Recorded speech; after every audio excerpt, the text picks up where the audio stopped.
The movie begins in 1965, deep within the mining regions of northern France, where terrifying legends speak of an ancient creature buried beneath the earth for thousands of years. A young man named Amir is haunted by a nightmare in which miners desperately flee through dark tunnels while a horrifying monster hunts them down one by one. He wakes up shaken but quickly rushes to join a group of men hoping to secure jobs at a local coal mine. Desperate for work and a better future, Amir joins a long recruitment line where workers are selected with either a green stamp or a red rejection mark. When Amir's rejected, panic takes over. Refusing to accept defeat, he grabs the green stamp and marks himself before anyone can stop him. The recruiters laugh at his boldness and surprisingly allow him to stay. Excited by his unexpected success, Amir heads north to begin his new job, unaware that he has been assigned to mine number 5, a place feared by miners and known by a chilling nickname, the Devil's House. The opportunity feels like a blessing, but hidden beneath the surface lies a nightmare waiting to awaken. Upon arriving, Amir meets the crew led by a hardened foreman named Roland.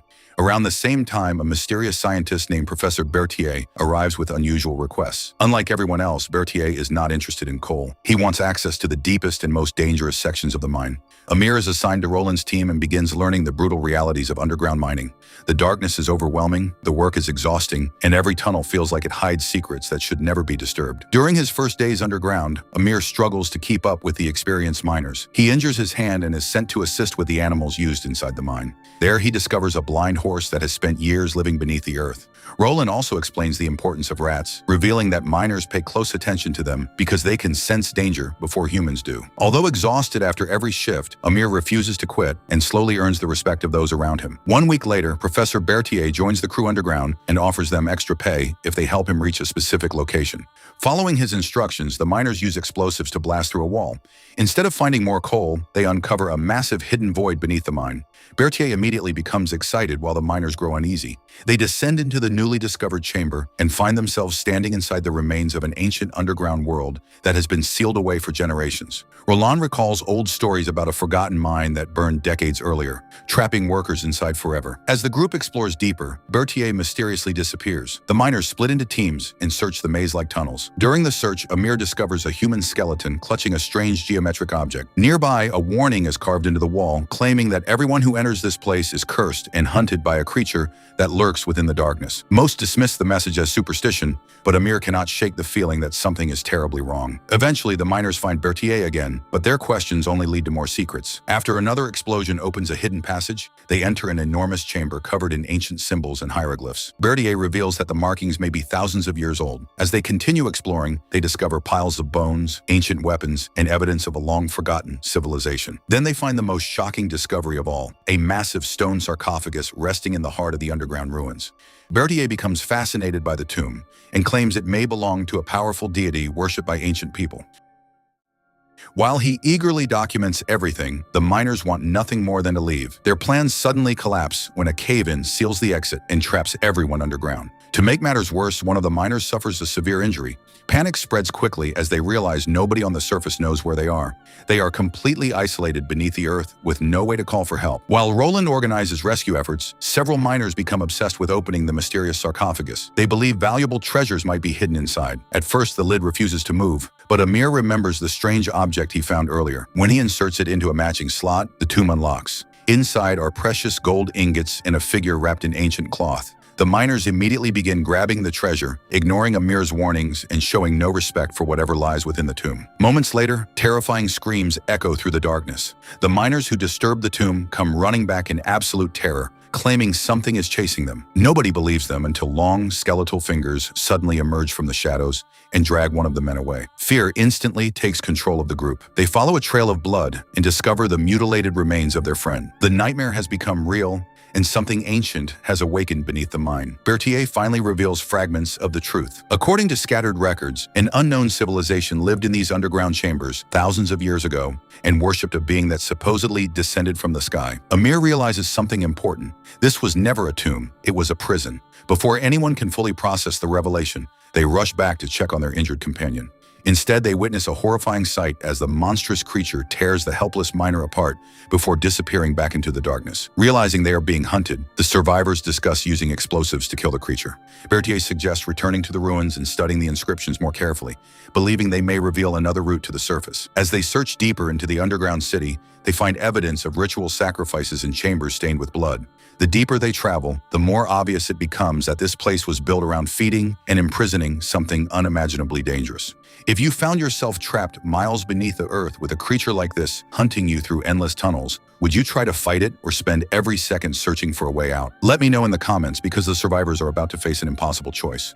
As they continue exploring, Berthier discovers a hidden mechanism and suddenly seals himself and Amir inside one of the ancient chambers, betraying the others without hesitation. Trapped together, Amir learns Berthier's true motives. The professor never trusted the miners and believes only he deserves to uncover the secrets hidden below. As they translate the inscriptions, they uncover a disturbing revelation.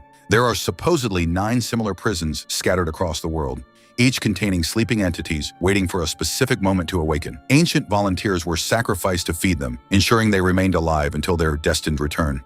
The inscriptions also reveal a strange clue involving a palindrome, leading Amir to believe that the entrance and exit are somehow connected. Just as they think they are making progress, the corpse of the horse they previously discovered begins to move. From its remains rises the creature itself. Instead of reacting with fear, Berthier becomes overwhelmed with excitement and willingly approaches the being. His obsession immediately costs him his life as the monster embraces him and kills him without mercy. Amir barely escapes and reunites with the remaining miners. Using Berthier's notes, he begins searching for a path to freedom, but the creature continues stalking them relentlessly through the tunnels. At one point, the survivors extinguish their lights and remain completely silent, hoping the monster will pass by unnoticed. The tension becomes unbearable.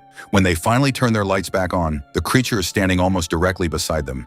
Chaos erupts as more miners are slaughtered and dragged into the darkness. Amir and Roland manage to escape the massacre, but their relationship begins to fracture. Roland has watched nearly all of his friends die and can barely control his rage. Still, Amir continues following the clues from the inscriptions. Together, they discover a hidden graveyard filled with the remains of long-dead miners. There they realize the original escape route had been sealed long ago. However, a sacrificial well extends upward toward the surface, offering one final chance at survival. Before they can reach safety, the creature attacks again. Massive hands burst through the rubble and drag Amir away. Roland is left helpless as the young man disappears into the darkness. After a moment of despair, Roland gathers the remaining explosives and pushes forward alone. Meanwhile, Amir awakens in a horrifying chamber where the monster sits upon a throne while holding one of the surviving miners. The creature appears almost godlike, surrounded by death and darkness deep beneath the earth. Desperate to save his friend, Amir confronts the entity and discovers something even more terrifying. The monster tears the miner's head from his body, and through the severed head it begins speaking directly to him. The creature demands to be shown the path to the surface and repeatedly calls Amir its lord. In that moment, Amir understands the horrifying truth. Every life consumed by the creature strengthens it. The victims do not simply die, they become part of the being itself, adding their voices and consciousness to its growing power. Refusing to help it escape, Amir grabs an iron knife and plunges it into the creature's chest.